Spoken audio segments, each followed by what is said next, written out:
అంశాన్ని ధ్యానం చేస్తూ ఉన్నాం. ఆ అంశం ఏంటంటే, తనను తాను ఎవరైతే తగ్గించుకుంటారో వారు హెచ్చించబడతారు.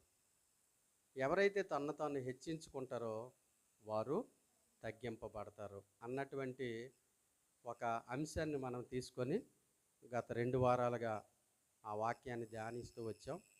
ఈ వారం కూడా ఆ అంశం మీదే మరికొన్ని సంగతులను వాక్యములో నుంచి తెలుసుకోవడానికి మనం ప్రయత్నం చేద్దాం. గతించిన వారములో మరి ఒక ఉపమానంగా మనం ఒక మాట చెప్పుకున్నాం. కాసే చెట్టు ఎప్పుడు కూడా వంగే ఉంటుంది, ఏమీ లేని చెట్టే నిటారుగా నిలబడి ఉంటుంది. కాసే చెట్టు ఎప్పుడు కూడా ఎలా ఉంటుందట, వంగే ఉంటుంది. అంటే దాని అర్థం ఏంటంటే, ఫలించేవారు, హెచ్చించబడాలనుకున్నవారు ఎప్పుడు కూడా తగ్గింపు కలిగే ఉంటారు. ఎలాంటి ఆధిక్యత లేనివారు ఎప్పుడు కూడా గర్వంగా, అతిశయంగా ఉంటారు. కాబట్టి ఎవరైతే తన్ను తాను తగ్గించుకుంటారో వారు ఏమవుతారు చెప్పండి? హెచ్చించబడతారు. ఎవరైతే తన్ను తాను హెచ్చించుకుంటారో వారు తగ్గించబడతారు. అయితే గత వారం మనం తగ్గించుకున్న వారి జీవితంలో దేవుడు ఎలాంటి కార్యాలు చేస్తాడో ఒక 2 సందర్భాలను మనం చూసాం. మొదటగా మనము రూతు గురించి మనం విన్నాం. రూతు మోయాబీరాలు. ఆమె భర్త చనిపోయాడు. మరి నయోమికి 2 కోడళ్ళు, వార్ప అలాగే మరి రూతు. నయోమేమో అత్తకు ముద్దు పెట్టి అత్తను వదిలి వెళ్ళిపోయింది. కానీ రూతు మాత్రం నీ దేవుడే నా దేవుడు, నీ దేశమే నా దేశము, నీ బంధువులే నా బంధువులు, నీతోనే నా జీవితం అన్నట్టుగా మరి అత్తైన నయోముతో పాటు మరి యెరూషలేము ప్రాంతానికి రూతు కూడా వచ్చింది. అలా వచ్చినటువంటి వారికి మరి తనకు పోషణ నిమిత్తం వారు జీవించడానికి మరి ఎలాంటి పరిస్థితి వారు లేరు వారికి ఎలాంటి పరిస్థితి లేదు.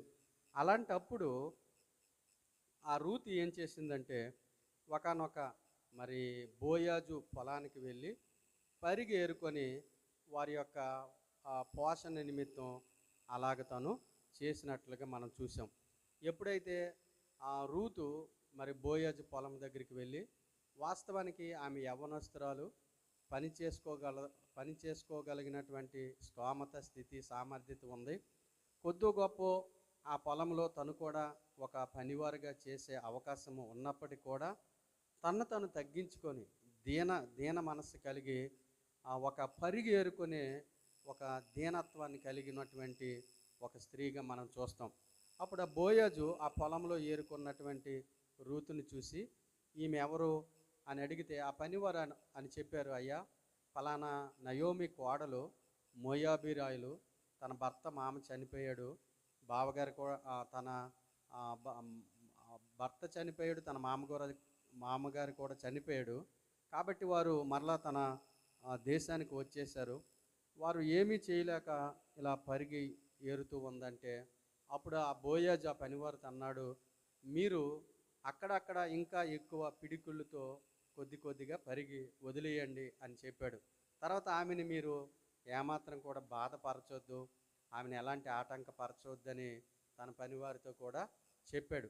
ఆ సంగతి విన్నటువంటి రూతు మరి బోయాజుని, అయ్యా, నాకు నీకు ఎలాంటి సంబంధం లేనప్పటికీ నా ఎడల మీరు ఎంత దీర్ఘశాంతం చూపించారు, నా ఎడల జాలి చూపించారు, నీ దాసురాలైన మీ కటాక్షం నా ఎడల ఉంచారని అనగానే బోయాజు అంటాడు, అమ్మా, నువ్వు ఇక్కడ పరిగి ఏరుకోవటమే కాదు, మేము భోజనం చేసినప్పుడు మాతో కూడా నీవు కూడా భోజనము చెయ్యని అవకాశాన్ని బోయాజు అక్కడ కల్పించినట్టుగా మనం చూస్తాం. అయితే రూతు ద్వారా మనము తెలుసుకున్నటువంటి విషయం ఏంటంటే, రూతు ఆ పొలానికి ఒక దాసురాలుగా పరిగేరుకోవడానికి వచ్చింది. కానీ కొన్ని దినాల్లోనే ఆ పొలానికి యజమానురాలుగా నియమించబడ్డది. దేవునికి మహిమ కలుగును గాక. పరిగేరుకోవడానికి వచ్చినటువంటి ఆమె, దాసురాలుగా వచ్చిన ఆమె ఆ పొలానికే యజమానురాలుగా మారుతానని తన కలలో కూడా అనుకోలేదు. కానీ తన తన తగ్గింపు జీవితం వల్ల, తను దీనత్వం వలన దేవుడు దాసురాలుగా వచ్చిన ఆమెని ఆ ఆ పొలానికి యజమానురాలుగా చేశాడు. ఆ సంగతి మనం గత వారం మనం విన్నాం. కనుక దీని ద్వారా ఈ రూతు ద్వారా మనం తెలుసుకోవాల్సిన విషయం ఏంటంటే, ఎవరైతే దీన మనసు కలిగి ఉంటారో, తగ్గింపు కలిగిన జీవితాన్ని కలిగి ఉంటారో వారు హెచ్చించబడతారని ఈ రూతు ద్వారా మనము తెలుసుకోవచ్చు. తన వంశం గురించి చెప్పలేదు, తనకున్నటువంటి ఆధిక్యతల గురించి చెప్పలేదు, తనకున్న పట్టణం గురించి చెప్పలేదు, తన బ్యాక్గ్రౌండ్ గురించి చెప్పలేదు, తనకున్న గొప్పతనాల గురించి దేని గురించి చెప్పలేదు. కానీ తను దీన మనసు కలిగి పరిగేరుకోవడానికి ఇష్టపడింది. ఆకాశమందు ఉన్న దేవుడు తన దీనత్వాన్ని చూసి ఆ పొలానికి యజమానురాలుగా తీర్చిదిద్దాడు. కారణం ఒకే ఒక కారణం, తనలో ఉన్న దీనత్వము, తగ్గింపు. కాబట్టి ఎవరైతే తను తగ్గించుకుంటారో వారు హెచ్చించబడతారని ఈ రూతు ద్వారా మనం తెలుసుకోవచ్చు. అలాగే మనం ఇంకొక వ్యక్తి గురించి కూడా మనం చూసాం. దావీదు గురించి మనం చూసాం. దావీదుని సౌలు తరుముతున్నప్పుడు సౌలు ఒకానొక సమయంలో దావీదు చేతికి చిక్కినప్పుడు దావీదు అంటున్నాడు, నువ్వు దేవుని చేత అభిషేకించబడిన వాడువు, నేను నిన్ను ముట్టను, చంపను, కానీ నువ్వు నా చేతికి చిక్కావని తన వస్త్రములో ఒక చెంగును కట్ చేసి తన దగ్గర ఉంచుకుంటాడు. ఇదిగో దేవుడు నన్ను అప్పగించాడని ఇదే నిదర్శనమని సౌలుతో చెప్పినప్పుడు సౌలు ఆ దావీదు చూపించినటువంటి ఆ యొక్క తనని చంపకుండా వదిలేసిన విధానాన్ని మరి సౌలు చూస్తూ ఉన్నాడు. అంతేకాకుండా మొదటి సమూయేలు గ్రంథం మనం 24:14 చూస్తే దావీదు ఏమంటుందంటే, నేను చచ్చిపోయిన కుక్క లాంటి వాడిని రాజా, నన్ను మీరు చంపడానికి మరి ఇంత సైన్యాన్ని ఇన్ని సంవత్సరాలు వెచ్చిస్తారని దావీదు తాను తగ్గించుకొని మరి సౌలు ఎదుట మాట్లాడుతూ ఉన్నాడు. నేను ఎలా అంటున్నాడు చెప్పండి, నేను చచ్చిపోయిన కుక్కని, నేను ఎలాంటి వాడిని అంటే, నేను చచ్చిన కుక్కని, నేను యాపాటి వాడును, నేను పిన్నిల్లినే కదా అని మరి దావీదు సౌలుతో అంటున్నాడు. దావీదేమి తక్కువవాడంటే తక్కువవాడు కాదు. దావీదు సింహాన్ని చంపాడు, ఎలుగుబంటిని చంపాడు. ఇశ్రాయేలు ప్రజలందరూ కూడా భయపడిపోతుంటే, రాజు సైతం భయపడిపోతుంటే గొలియాతుని ఒక చిన్న తనములో ఉన్నటువంటి దావీదు ఎలాంటి భయపడకుండా ఇశ్రాయేలు ప్రజల పక్షమున గొలియాతుని చంపి ఇశ్రాయేలు ప్రజలకి గొప్ప జయాన్ని తెచ్చాడు. అలాంటి బలాఢ్యుడు, అలాంటి ధైర్యము కలిగినటువంటి దావీదు మరి సౌలును చంపడం పెద్ద సంగతేం కాదు. సౌలుని ఎదిరించడం తనకు పెద్ద కష్టమేమి కాదు. సౌలు ఆల్రెడీ తన చేతికి చిక్కాడు. అయినప్పటికి కూడా సౌలుతో దావీదు అంటున్నాడు, నేను యాపాటి వాడినయ్యా, నేను యాపాటి వాడిని, అసలు నేను చచ్చిపోయిన కుక్కలాంటి వాడిని కదా, పిన్నిళ్ళనే కదా, నాలాంటి వాడి కొరకు ఎంత సమయాన్ని, ఎంత ధనాన్ని వెచ్చిస్తారా రాజా అని తనలో ఉన్న తగ్గింపును ఎప్పుడైతే ప్రదర్శించాడో ఆ సంగతి విన్నటువంటి దావీదు ఏమంటుందంటే, అంతవరకు దావీదుని చంపాలనుకున్న తిరుగుతున్నటువంటి సౌలు ఎన్ని సంవత్సరాలండి? దాదాపుగా 7 సంవత్సరాలు 10,000 మందితో దావీదుని చంపాలని పన్నాగం పట్టి తిరుగుతూ ఉన్నాడంట. ఆ సంగతి దావీదు ఎప్పుడైతే విన్నాడో, నేను యాపాటి వాడును చెప్పండి, నేను చచ్చిపోయిన కుక్కనే కదా. ఇప్పుడు దావీదేమో చచ్చిపోయిన కుక్క లాంటి వాడా? సింహాన్ని చంపాడు, ఎలుగుబంటిని చంపాడు, గొలియాతుని, ఆ దేశంలో ఉన్నటువంటి యుద్ధములు ఆరితేరిన వారందరూ కూడా భయపడిపోతుంటే దావీదు ఏమాత్రం కూడా భయపడకుండా ఆ గొలియాతుని ఒకే ఒక్క దెబ్బతో తనని చంపి ఇశ్రాయేలు ప్రజలకు జయాన్ని తీసుకొచ్చినటువంటి ఈ దావీదు అంటున్నాడు, నేను యాపాటి వాడిని. అంటే తనకు ఆధిక్యతలున్నా, బలమున్నా, ధైర్య సాహసాలున్నా, ఎదిరించగలిగిన సత్తా ఉన్నా, దేన్నైనా తట్టుకొని నిలబడాలన్నటువంటి ఆ రోషం, ఆ పౌరుషం, సామర్థ్యత ఉన్నా, కానీ దేవుని ఎదుట తాను తగ్గించుకున్నాడు. దేవునికి మహిమ కలుగును గాక. ఆకాశమందున్న దేవుడు ఆ తగ్గింపును చూసి గొర్రెల దొడ్డిలో నుండి రాజుగా చేసే గొప్ప భాగ్యాన్ని దేవుడు తనకు అనుగ్రహించాడు. దేవునికి మహిమ కలుగును గాక. హల్లెలూయా. కాబట్టి వెంటనే ఆ సౌలు ఆ మాటలు విని దావీదుతో ఏమంటున్నాడంటే, నాయనా దావీదు, నాయనా ఈ పలుకులు నీదేనా అని బిగ్గరగా ఏడ్చాడంట. చూసారా, దావీదు ఇట్లని, యెహోవా నన్ను నీ చేతికి అప్పగింపగా నన్ను చంపగా విడిచిపెట్టినందుకు ఈ దినమున నీవు అపకారమునకు ఉపకారం చేసిన వాడవై నా ఎడల నీకున్న ఉపకార బుద్ధిని వెల్లడి చేసి గనువ నీవు నాకంటే నీతిపరుడు. అబ్బా, ఏమి సాక్ష్యం పొందుకున్నాడండి. నీవు నాకంటే నీతిపరుడువు.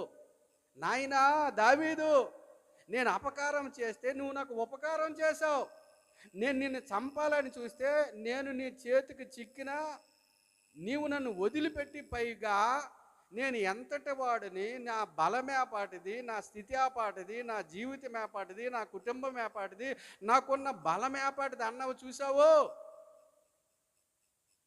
ఆ మాటకి సౌలు అన్ని సంవత్సరాలు ద్వేషముతో, పగతో, ఈర్ష్యతో, మత్సరముతో ఉన్నటువంటి సౌలు ఒక్కసారి మార్పు కలిగి బిగ్గరగా ఏడ్చాడంట. ఏడ్చి, నువ్వు నిజంగా నీతిపరుడు, ఆమేన్, ఎవరట నువ్వు నిజంగా నీతిపరుడువు అని చెబుతూ ఇంకేమంటుందంటే, ఒకనికి తన శత్రువు దొరికిన ఎడల మేలు చేసి పంపివేయినా, ఏమండి, మనల్ని హింసించేవారు, మన మీద గాయపరిచేవారు, మన వెనకాల ఉన్న గోతులు తీసేవారు, మనకు చిక్కినప్పుడు దొరికినప్పుడు మనం ఏం చేస్తాం?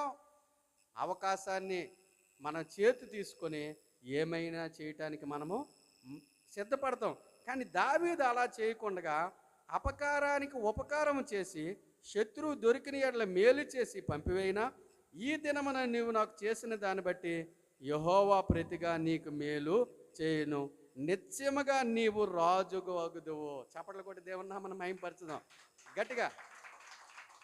అసలు ఈ రాజ్యానికి రాజు నేను కాదయ్యా, ఈ రాజ్యానికి రాజు నీవు ఉండాలి. నీలాంటి వారు కావాలి. నీలాంటి వారే సమాజాన్ని, సంఘాన్ని, దేశాన్ని, పట్టణాన్ని, ప్రాంతాన్ని బాగు చేయగలరు. ఎందుకంటే ఉపకారం చేయాలని రగిలిపోతున్న నాకు రాజుగుండే అర్హత లేదని ఒక మాట చెప్తూ ఉన్నాడు.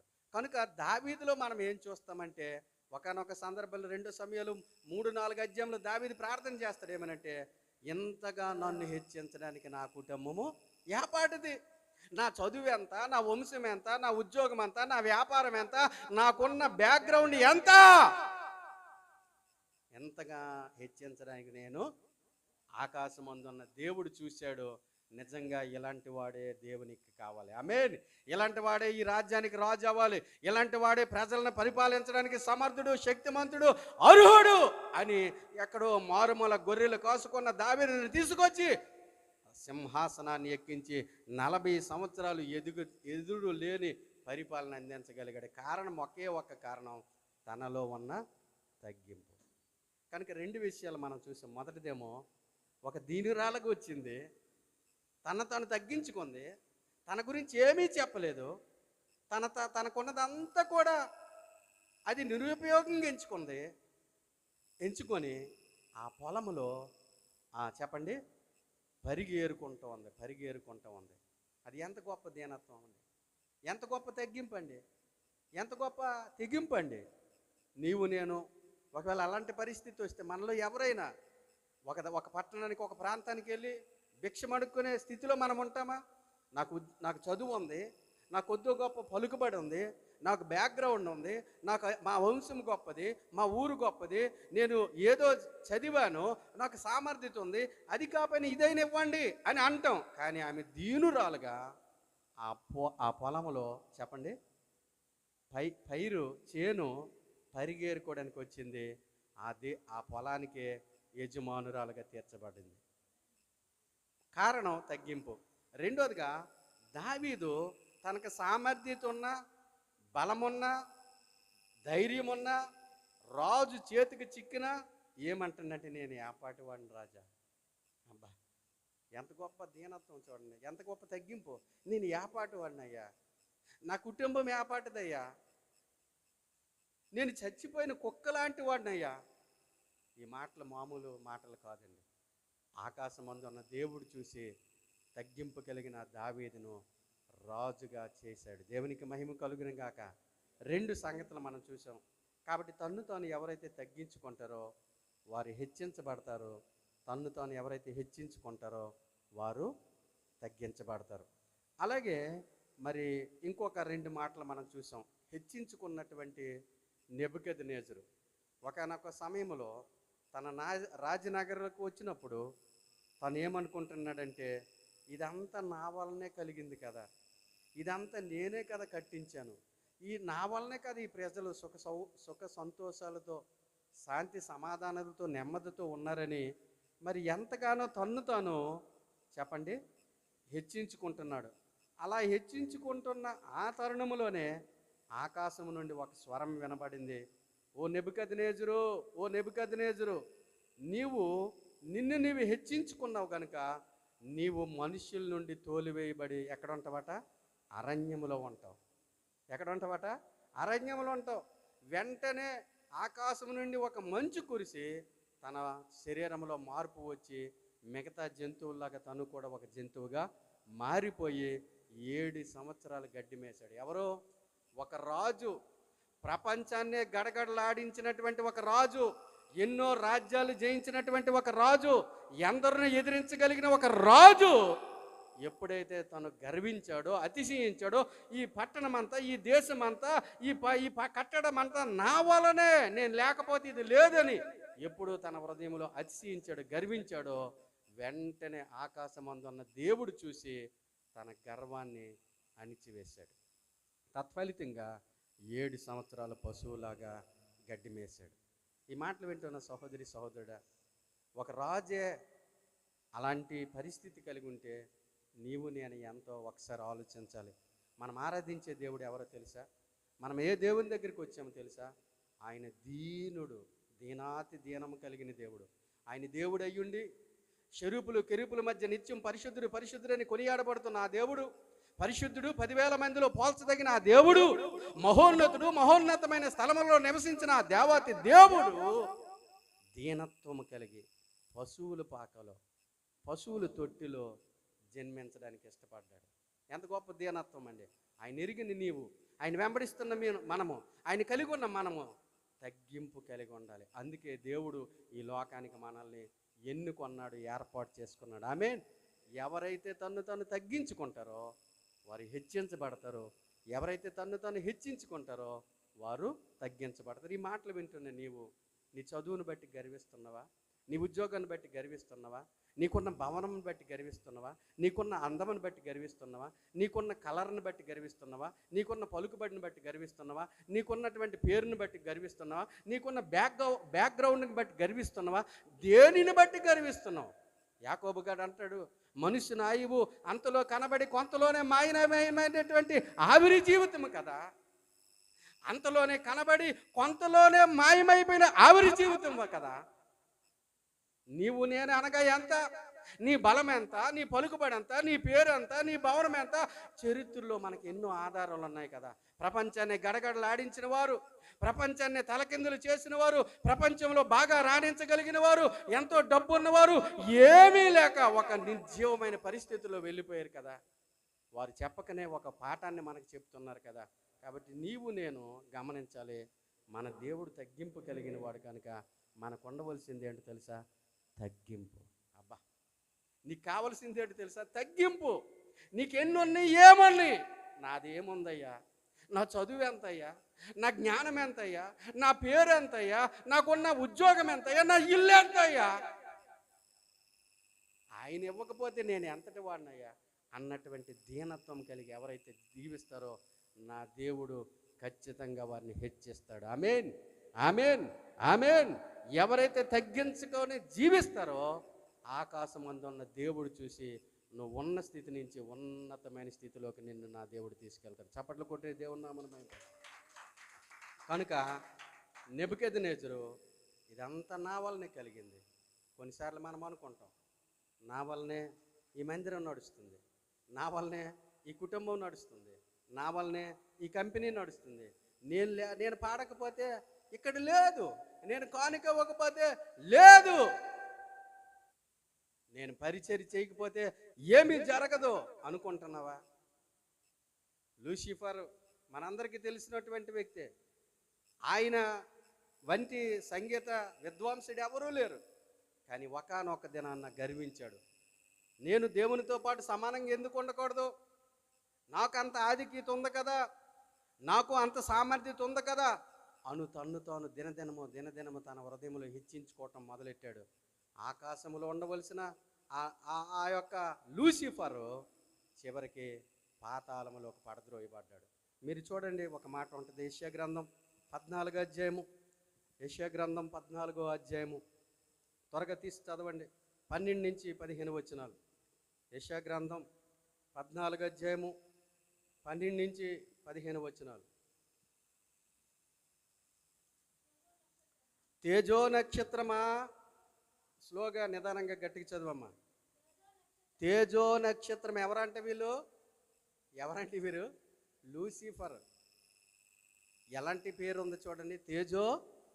అబ్బా, వేకువ చుక్క, నువ్వు ఎట్లా ఆకాశము నుండి పడిపోయావు?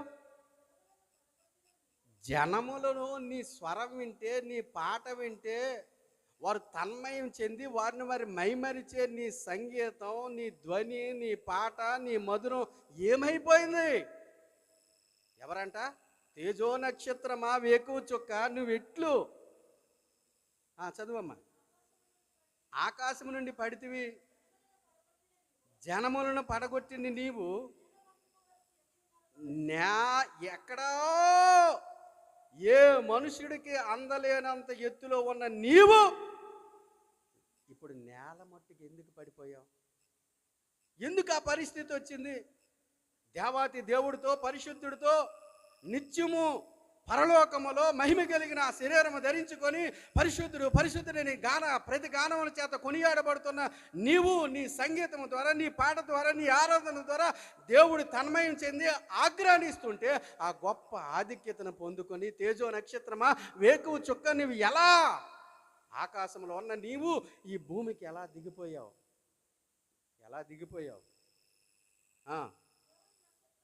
దేవుని నక్షత్రములకు పైగా నా సింహాసనము హెచ్చించుదునని నిన్ను నీవు అనుకుంటున్నావు. అందుకే నీవు పాతాళానికి దిగిపోయావు. ఈ మాటలు వింటున్న సహోదరి సహోదరుడా, నీలో నాలో ఏదో ఒక మూల, మన శరీరంలో ఏదో ఒక మూల అతిశయం అనేది దాగి ఉంది. నీకంటే, నీ ముందు ఉన్న వారికంటే, లేకపోతే నీ పక్క వారికంటే నీకు చదువు ఉందంటే ఒక తెలియని అతిశయం. నీ పక్క వారికంటే నువ్వు కొద్దిగా పాట పాడితే తెలియని అతిశయం. నీ పక్క వారికంటే నీకు కొద్దిగా చదువు ఉంటే తెలియని అతిశయం. నీకంటే కొంచెం వారికంటే నీకు కొద్దిగా డబ్బు ఉంటే తెలియని అతిశయం. కాబట్టి నువ్వు వ్యభిచారం చెయ్యక్కర్లే, దొంగతనం చెయ్యక్కర్లే, హత్య చెయ్యక్కర్లే. నీకున్న అతిశయం గర్వం వల్ల నువ్వు ఉన్నతమైన స్థితిలోకి వెళ్ళలేకపోతున్నావు, హెచ్చించబడలేకపోతున్నావు. అన్ని పాపముల కంటే ఘోరమైన పాపం ఏంటంటే మనలో ఉన్న గర్వమే. నిన్ను తగ్గించుకుంటావా?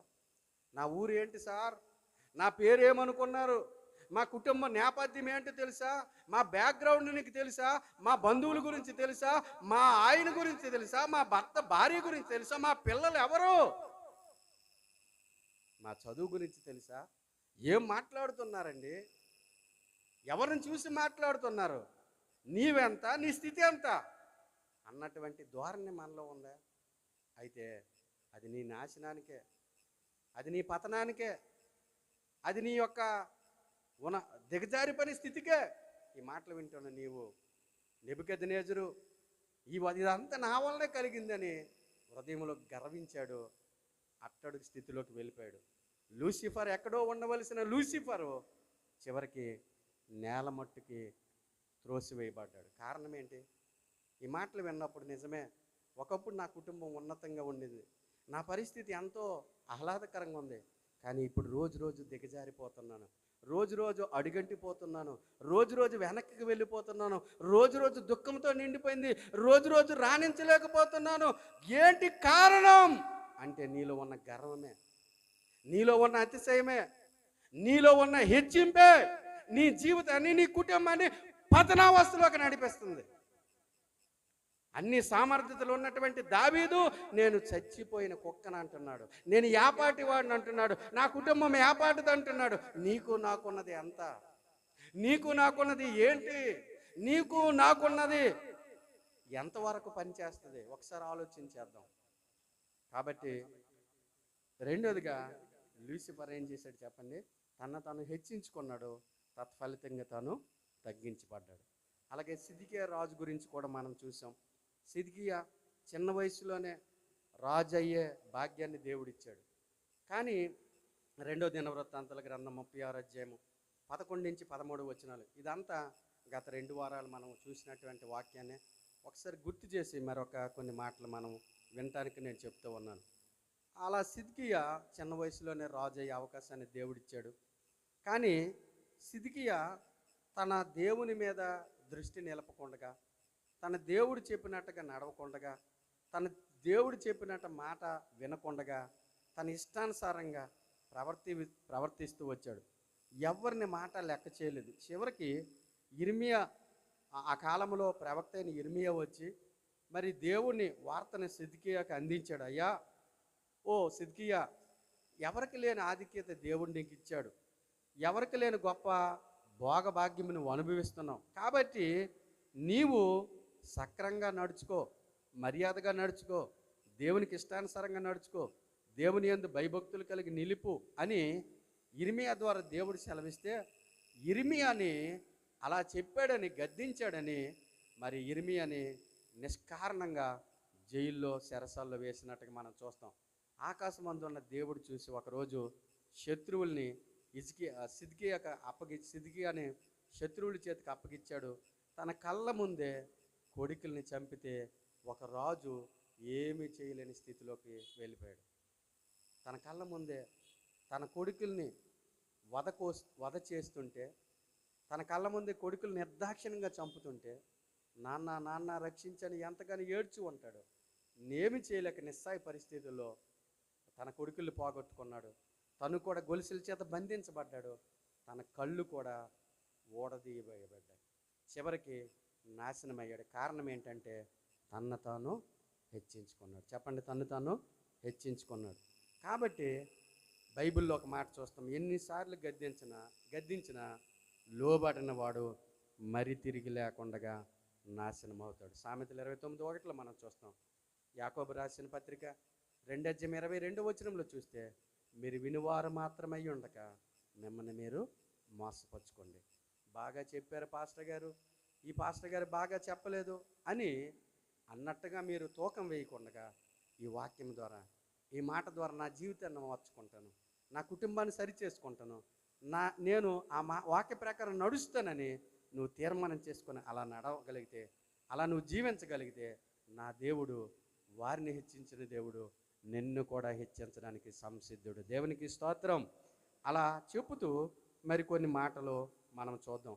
ఒకరోజంట, అమ్మ వినండి, పిల్లల్ని డిస్టర్బ్ చేయనివ్వకండి, అటు ఇటు తిరగనివ్వకండి.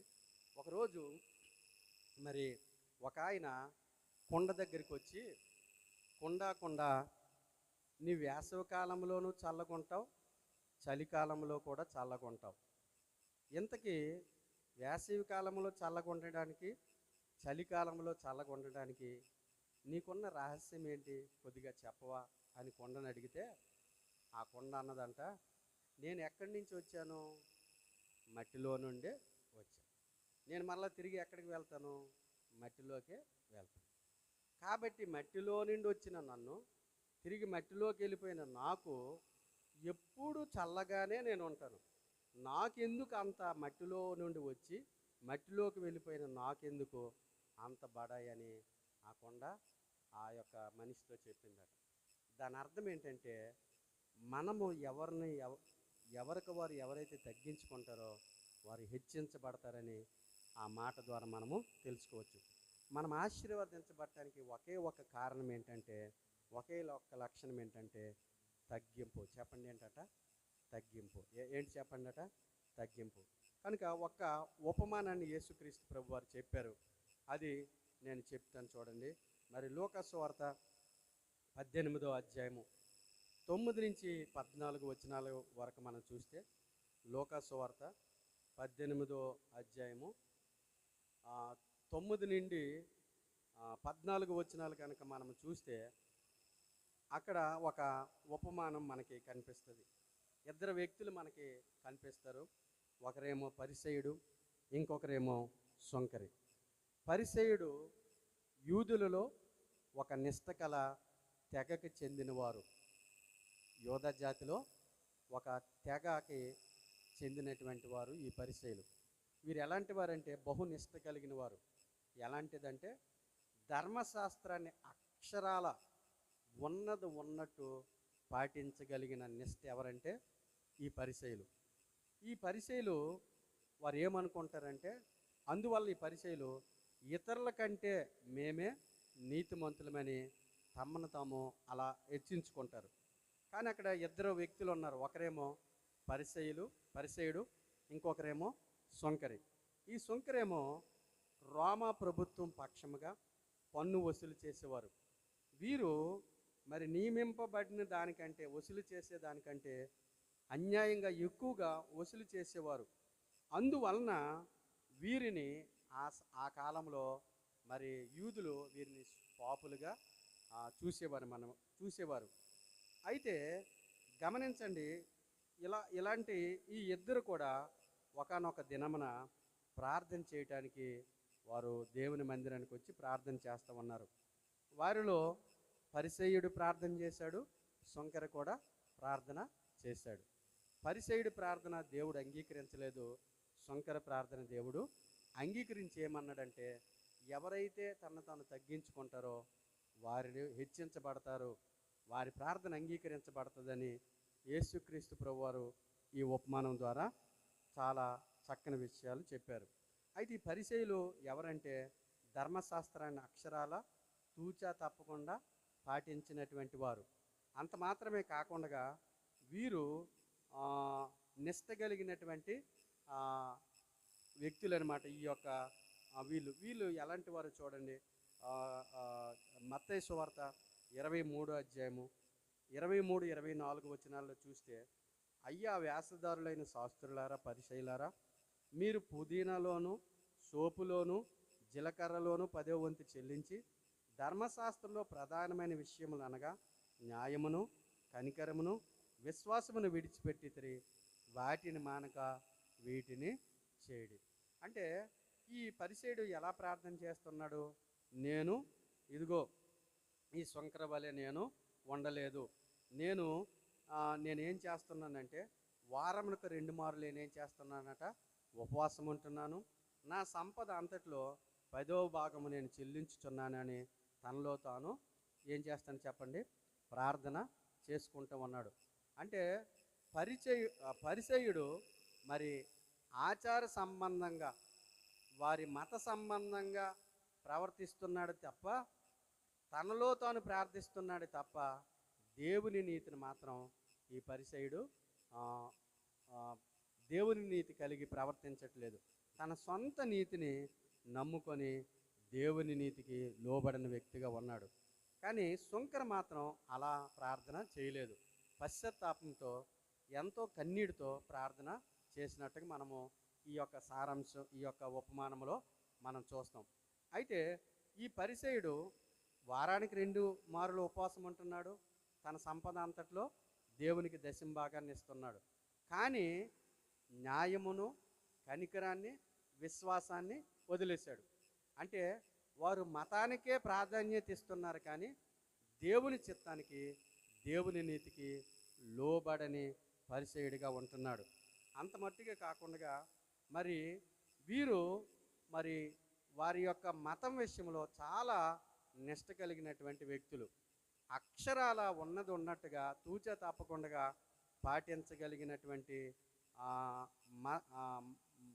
పాటించగలిగినటువంటి వ్యక్తులు ఎవరంటే ఈ యొక్క పరిసయ్యులని మనం గమనించవచ్చు. అయితే ఒకరోజు మరి ఒక సన్యాసి దగ్గరికి ఒక వ్యక్తి వచ్చి, అయ్యా ఐ వాంట్ పీస్ అని అడిగాడంట. అంటే నాకు శాంతి కావాలి. ఏం కావాలి? ఐ వాంట్ పీస్ అని మరి ఒక ఋషి దగ్గరికి వచ్చి ఒక వ్యక్తి అడిగాడంట. అప్పుడు ఆయన అన్నాడంట, నాయన నీకు నేను శాంతిని చేకూరుస్తా, నేను చెప్పినట్టుగా చెయ్యి అని చెప్పాడంట. ఏమని చెయ్యాలి గురువు గారు అంటే, ఐ వాంట్ పీస్ అన్నావు కదా, నీవేం చేస్తావంటే ఆ చివరి పదం తీసి ముందు రెండు పదాలు ఉంచు నాయన అన్నాడంట. అంటే ఐ వాంట్ పీస్ అనేటప్పుడు ఆ పీస్ తీస్తే ఏమో ఉంటుంది, ఇంకా ఐ వాంట్. ఐ వాంట్ అంటే ఐ అంటే నేను, వాంట్ అంటే కోరిక, కోరిక. ఐ అంటే నేను, నేను నాది స్వార్థం. వాంట్ అంటే కోరిక, కావాలి. సరే, మళ్ళా ఆ రెండు అక్షరాలు కలుపు నాయన అన్నాడంట. ఐ వాంట్ మళ్ళీ పీస్, ఈ రెండు మళ్ళీ కలుపు నాయన అన్నాడంట. ఈసారి నువ్వేం చేస్తావంటే ఐ వాంట్ ఆ ముందు రెండు పదాలు తీసి నీకు శాంతి చేకూర్చబడుతుంది అని చెప్పాడంట. ఐ వాంట్ పీస్ అనేటప్పుడు ఐ వాంట్ తీసిస్తే ఏముంటుంది, పీస్ ఉంటుంది, అంటే శాంతి ఉంటుంది. ఐ అనగా నేను, నాది, నా వలన అనేది నువ్వు తీసిస్తే, వాంట్ అనేది కోరిక, నీలో ఉన్న కోరిక, నాది, నా వలన, నేనుండబట్టే అనేది నువ్వు తీసిస్తే ఆటోమేటిక్గా నీలో శాంతి అనేది వస్తుందని చెప్పాడంట. ఈ పరిసయుడు ఈ సుంకరి ఇద్దరు కూడా ప్రార్థన చేస్తూ ఉన్నారు. ఒకరి ప్రార్థన ఏమో దేవుడు అంగీకరించాడు, ఒకరి ప్రార్థన అంగీకరించబడలేదు. కారణం ఏంటంటే సుంకరేమో నా వలన, నా సంపదలో, ఏమంటుందండి, నా సంపదలో. మీరు అక్కడ చూడండి, అక్కడ వాక్యంలో చదవండి, లోకాసు వార్త 18 అధ్యాయము, లోకాసు వార్త 18 అధ్యాయము 17 వచనం. పరిసయుడు నిలబడి, దేవా నేను ఏమంటానండి, నేను చోరులను, అన్యాయస్తులను, వ్యభిచారులనైనను, ఇతర మనుషుల వలనైను, ఈ సుంకర వలనైనను ఉండనందుకు నీ కృతజ్ఞతలు చెల్లించుచున్నాను. వారమునకు 2 వారాలు ఉపవాసం చేయొచ్చు, నా సంపద అంతటిలో 10వ భాగం చెల్లించుచున్నానని తనలో తాను ఏమని ప్రార్థిస్తున్నాడు, నేను, నా సంపద, అది నేను, నాది, నా వలన అనేది ఎప్పుడైతే పోతుందో అప్పుడు ఆటోమేటిక్గా దేవుడు మనల్ని హెచ్చించడానికి సిద్ధపడతాడు. కానీ ఇక్కడ ఉన్నటువంటి సుంకరు ఎలా ప్రార్థన చేస్తున్నాడంటే, దూరంగా నిలుచొని, నేను ఈ మందిరానికి రావడానికి అర్హుడిని కాదు, నీ పేరు ఎత్తడానికి నాకు ఎలాంటి అర్హత లేదు, నేను పాపిని, నేను దౌర్భాగ్యుని, నేను నిష్ప్రయోజకుడిని, నా వలన ఏది కాదని రొమ్ము కొట్టుకుంటూ పరితపించి పశ్చాత్తాపం చెంది తాను తగ్గించుకొని దీనత్వం కలిగి దేవుని సన్నిధిలో ఎంతగానో కుమిలిపోతున్నాడు, ఎంతగానో వేదన పడిపోతున్నాడు, ఎంతగానో కన్నీరు కారుస్తున్నాడు. దేవుడు ఆకాశమందు చూసి దేవుడు వారి యొక్క ప్రార్థనని లక్ష్యముంచాడు. దేవునికి మహిమ కలుగును గాక. కాబట్టి ఈ యొక్క వృత్తాంతం ద్వారా, ఈ ఉపమానం ద్వారా మనం ఏమని తెలుసుకోవచ్చు అంటే, ఎవరైతే దీనత్వం కలిగి తాను తగ్గించుకుంటారో వారు హెచ్చించబడతారని మనము గమనించాలి. అంత మట్టుకే కాకుండా మరి ప్రకటన గ్రంథం 3 అధ్యాయం 17 వచనంలో చూస్తే అక్కడ 7 సంఘాల్లో ఒక సంఘం మనకు కనిపిస్తుంది. అదేంటంటే లౌదోకియా సంఘం. ఆ సంఘము తన స్థితిని ఎరగకుండగా, తన పరిస్థితిని ఎరగకుండగా తాను హెచ్చించుకోవటం ఆ సంఘము చూస్తాం మనం. చూడండి, ప్రకటన గ్రంథం 3 అధ్యాయము, ప్రకటన గ్రంథం 3 అధ్యాయము చూడండి, 3 అధ్యాయం 17 వచనంలో చూస్తే, నీవు దౌర్భాగ్యుడువు, నీవెవరవట, దౌర్భాగ్యుడువు, దిక్కుమాలిన వాడువు, దరిద్రుడు. దేవుడు తిడితే ఇలా ఉంటుంది. నువ్వెవరవట, దరిద్రుడు, దిక్కుమాలిన వాడు, దౌర్భాగ్యుడు, గ్రుడ్డివాడు, నువ్వు దిగంబరుడు, పెద్ద ఫోజు కొడుతున్నావు, నీవు బై రూపాన్ని చూసి ఓ మిటమిటలు ఆడిపోతున్నావు, అసలు భూమి మీద ఆగట్లేదు నువ్వు. మన భాషలో చెప్పుకోవాలంటే నువ్వెవరవట, దిగంబరుడు, గ్రుడ్డివాడు, ఉన్నావని ఎరుగుక నువ్వేమనుకుంటున్నావట, ధనవంతుడును, ధనవృద్ధి చేసి ఉన్నాను, నాకేమీ కొదువు లేదు.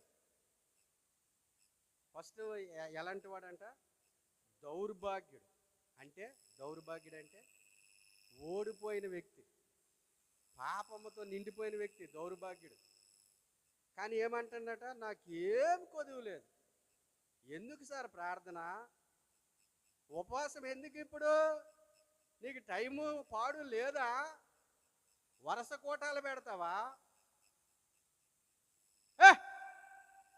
వెళ్ళు, మాకేం కొదువు లేదు, మేము హ్యాపీగా ఉన్నాం. కాదమ్మా, మీ ఇంట్లో గృహ కోడికి పెట్టుకోండి, ఉపవాస కోడికలు పెట్టుకోండి, దేవుని సన్నిధికి రండి, వేకుని లేచి ప్రార్థన చేయండి, దేవుని వాక్యం వినండి, దేవుని క్రమంలో నడవండి. నోరు మూసుకో పాస్టర్ గారు, మాకేం కొదువా? మా పిల్లలు బాగున్నారు, మా ఆయన మంచి ఉద్యోగం, మంచి ఇల్లు ఉంది. కానీ దేవుడు అంటున్నాడు, నువ్వు దౌర్భాగ్యురాలువే, నువ్వు దౌర్భాగ్యుడురా, నువ్వు ఓడిపోయిన వాడు, పెద్ద ఫోజు కొడుతున్నావు, పాపంతో నిండిపోయింది నీ జీవితం. తర్వాత ఏమంటుండండి, నువ్వెవరట? దిక్కుమాలిన వాడు. నీకు అందరూ ఉన్నాడు కానీ దేవుని దిక్కు లేదు. నువ్వు ఇరుగు పొరుగు వారు అందరూ కూడా నీ బ్యాచే, కానీ జీవం కలిగిన దేవుడు నీతో లేడు. నీ బతుకెందుకు? నువ్వు దిక్కుమాలిన వాడువు. కానీ నువ్వేమో, నా వెనక ఎంతమంది ఉన్నారు తెలుసా, నా వంశం తెలుసా, మా ఊరికి రా, నా గురించి అడుగు. ఒరేయ్, నువ్వు దిక్కుమాలిన వాడురా, నీకు దేవుడి దయ లేదు, దేవునితో సంబంధం లేదు. క్షమించండి, నన్ను ఊరి మీద ఆంబోతులాగా తిరుగుతాను, నన్ను క్షమించాలి దేవుడు. నీకు భయం లేదు, దేవుని భయం లేదు, భక్తి లేదు, ఒక్క క్రమం లేదు, ఎవరి భయం లేదు. ఊరి మీద నీ ఇష్టం, నా రాజ్యం నా ఇష్టం, నా శరీరం నా ఇష్టం, నా డబ్బులు నేను ఖర్చు పెట్టుకో, నీకెందుకు బాధ? వస్తే వస్తా, లేకపోతే పడుకుంటా, వస్తే వస్తే టీవీ చూసుకుంటా, వస్తే ఎక్కువ మాట్లాడితే ఇక్కడ కాబట్టి అక్కడికి వెళ్తా, నీకేందిరా బాధ? నాకు నచ్చితే ఇస్తా కానుక, మా ఖర్చులు లేవా, మాకు అవసరాలు లేవా? ఎవడు చెప్పాడు రా ఇస్తే దీవిస్తామని? ఈ లాజిక్ మన. ఆమేన్, ఆమేన్ చెప్పండి. ఎవరంట? ఆ ప్రకటనలో ఒక సంఘము ఎలా ఉందట? సంఘము, నాకేం కొదువు లేదు సార్. యెషయా గ్రంథకర్త అంటున్నాడు, అరికాలు మొదలుకొని నడినెత్తి వరకు పచ్చి పుల్లు, పచ్చి గాయాలు, మానవ హృదయం అంతా ఘోరమైన వ్యాధితో నిండిపోయింది. ప్రైజ్లాడు బాగా చెబుతాం, వందనాలు బాగా చెబుతాం, పెద్ద బైబిల్ పట్టుకొని దేవుని మందిరానికి బాగా వస్తాం. నేను క్రైస్తవుని క్రైస్తవురాలని ఆదివారమే తలంటి స్నానం చేసుకొని బైబిల్ పట్టుకొని దేవుని మందిరానికి వస్తాం. కానీ నీ హృదయం ఎలా ఉంది? తోటి వారిని సహించే గుణం ఉందా? భరించే స్వభావం ఉందా? ప్రేమించే మనసు ఉందా? ఓర్చుకునే సహనం ఉందా? ఏమీ లేదు. ఉట్టుగా డబ్బా కొట్టి డబ కొట్టి నా అంత భక్తురాలు భక్తుడు లేడండి అన్నట్టుగా మీరు క్షమించాలి నన్ను. ఆమేన్. ఏమంటుందట ఆ సంఘం? ఏమంటుంది? కానీ దేవుడు ఏం చెప్తుండు వాక్యంలో? నీవు దౌర్భాగ్యుడు, నీవు దిక్కుమాలినవాడు, తర్వాత నీవెవరట? దరిద్రుడు. నీకు బయట సంపద ఉండొచ్చు, కానీ ఆత్మ సంపద ఏది నీలో? ఆత్మ సంబంధమైన ధనం ఏది నీకు? రేపు నువ్వు ఈ భూమి మీద ఉన్నదంతా ఏదైనా పట్టుకొని వెళ్తావు అనుకున్నావా? ఏది నీ వెనక రాదు. అందుకే అలెగ్జాండర్ ది గ్రేట్ ప్రపంచాన్ని జయించి ఒకరోజు సముద్రంతో అన్నాడు, సముద్రమా, నీవు ఒక రాజ్యం అయితే, నీవు ఒక జనమైతే నిన్ను నా చేతికి చెక్కిస్తా, జయిస్తా అన్నాడు. అంత రోషం కలిగిన అలెగ్జాండర్ ది గ్రేట్ ఒక చిన్న దోమ కొడితే చనిపోయి తన సేవకులతో చెప్పాడు, నేను వెళ్ళినప్పుడు నా శవపెట్టిక ఊరి మీద ఊరేగిస్తున్నప్పుడు నా చేతులు బయటికి పెట్టండి. అలెగ్జాండర్ ది గ్రేట్ ప్రపంచాన్ని జయించాడు. అన్నీ ఉన్నాయి కానీ ఏమీ లేకుండా ఉట్టి చేతులతో వెళ్ళిపోయాడు. నువ్వు సంపాదించవలసిన నీతి క్రియలు, నువ్వు సంపాదించవలసిన ఆత్మలు, నువ్వు సంపాదించవలసిన దేవుని కొరకు నీ ప్రయాస, నీ భారం, నీ సమయము, నీ దినము, నీ ధనము దేని కొరకు? తిన్నావు, తాగావు, తిరిగావు, వస్త్రాలకు నన్ను చూడు, నా ఒక్క చూడు అన్నట్టుగా బ్రతికావు. కొద్దిగా అయిన భారం, బాధ్యత, ఆశ, ఆసక్తి ఏ రోజైనా ఒక రాత్రి అయినా సంఘం కొరకు, సేవల కొరకు, నశించిపోయిన ఆత్మల కొరకు భారం చేసే ఆ భారము, ప్రార్థన చేసే భారం ఉందా? కనుక ఎలాంటి వాడట? నీవు దిక్కుమాలిన వాడు, దరిద్రుడు. అంటే నీకు బయట లెనిన్ బ్రాండెడ్, ఆ పట్టు ఈ పట్టు అన్నీ ఉన్నాయి, కానీ నువ్వు ఎలాంటి వాడు అంట? చీ దేవుడు చూసినప్పుడు నీలో దిగంబరత్వం ఉంది. నువ్వు బయటికి మాత్రం top bottom, match to match. తప్పు కానే కాదు, తప్పు కనుకోకండి. వెరీ గుడ్, వెరీ నైస్, చాలా బాగా అలంకరించుకున్నావు. కానీ నువ్వు దేవుని ఎదురు చూసినప్పుడు నీకేమీ లేదు. సిగ్గు లేకుండా నిలబడ్డావు, సిగ్గు లేకుండా బ్రతుకుతున్నావు, దిగంబర్లాగా ఒక తిరుగుతూ ఉన్నావు. ఊరపంది చూడండి, తిరుగుతుంటుంది. ఎక్కడో పిల్లలు పెడుతుంది, ఎక్కడెక్కడో తీసుకెళ్తుంది, ఆ ఇంట్లో పెడుతుంది, ఈ ఇంట్లో పెడుతుంది. దానికి ఒక ఇల్లు అంటూ ఒక పొలం అంటూ ఏమీ ఉండదు. క్షమించండి నన్ను దేవా. తర్వాత చెప్పండి అట, నువ్వు ఎవరు అంట? ప్రేమించలేని గ్రుడ్డితనం. అందుకే యోహాను సువార్తలో అన్నాడు, నీ సొంత సహోదరునే, నీ పక్కన ఉన్న సహోదరుని నువ్వు ప్రేమించకపోతే కనబడిన నన్ను ఎలాగ ప్రేమిస్తావు అక్క, చెల్లి, తమ్ముడు, అన్న? నాకు పాస్టర్ గారితో పని లేదండి, డైరెక్ట్గా దేవుడికి నాకే కనెక్షన్. దేవుడు అంటాడు, ఒరే నువ్వు కనబడిన సేవకుడి మాట వినకపోతే కనబడిన దేవుని మాట నువ్వు లెక్క చేస్తావా? ఆమేన్. కాబట్టి వీళ్ళు ఎవరట? ప్రేమ లేని గుడ్డు వాళ్ళు. నువ్వు దేవుని మందిరానికి వచ్చినప్పటి నుంచి దేవుడు ప్రేమామయుడు, ఆయన నమ్ముకున్న మనము ప్రేమ కలిగి ఉండాలని ఎన్ని మాటలు వినలేదు. ఎంత ప్రేమ చూపించావు? మన ప్రేమ ఎలా ఉంటుందంటే, అందరూ మనల్ని ప్రేమిస్తే మనం కూడా సేమ్ ప్రేమ.